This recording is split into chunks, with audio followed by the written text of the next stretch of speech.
Ar mērķi uzlabot sabiedriskās kārtības nodrošināšanu Valmieras pilsētā, te jau 2 mēnešus noris aktīvs darbs, lai izveidotu Valmieras pilsētas pašvaldības policiju.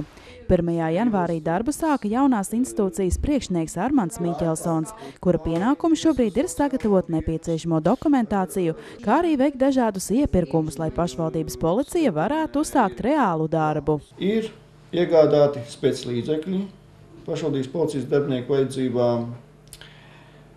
Tāpat ir iegādātas bruņvestes, kuras tiks izmantotas ikdienas darbā patrulēšanā Valmieras ielās.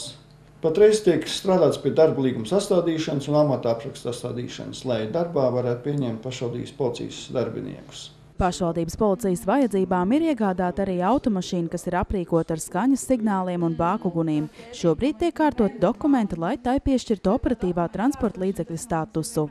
Ir panākta vienošanās ar valsts policiju, ka pašvaldības policijas darba vieta atradīsies Garajā ielā 4 valsts policijas Valmieras iecirkņu telpās, kur jau iekārtots pašvaldības policijas darbam nepieciešamais kabinets, kā arī noris darbs, lai izveidotu vienotu dežūrdaļu. Persona atnākot uz dežūrdaļu, dežurants viņam paskaidros, vai viņam atkarībā no tā, kāds nodarījums ir izdarīts, vai tas ir administratīvs vai krimināla pārkāpums, vai tā ir vienkārši sūdzība, viņš novirzīs vai nu uz valsts policiju pie dežūrējoša inspektora vai uz pašvaldības policiju. Jau tuvākajā laikā sāksies formas tērpu, kā arī dienesta apliecību izgatavošana.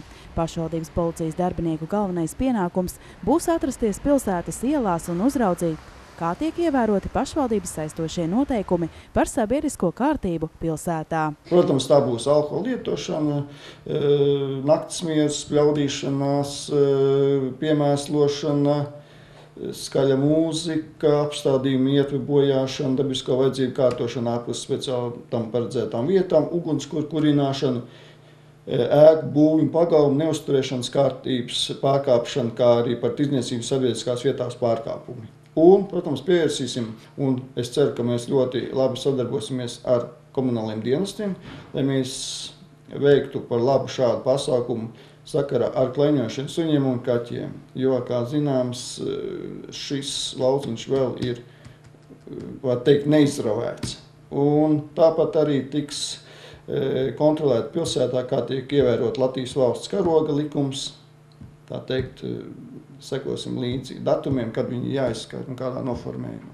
Jāmin, ka pašvaldības policija arī turpmāk strādās roku rokā ar valsts policiju, lai uzraudzītu un nodrošinātu sabiedrisko kārtību Valmierā. Miķelsons prognozē, ka pirmās patruļvienības darbu pilsētas ielās varētu uzsākt aprīļa sākumā.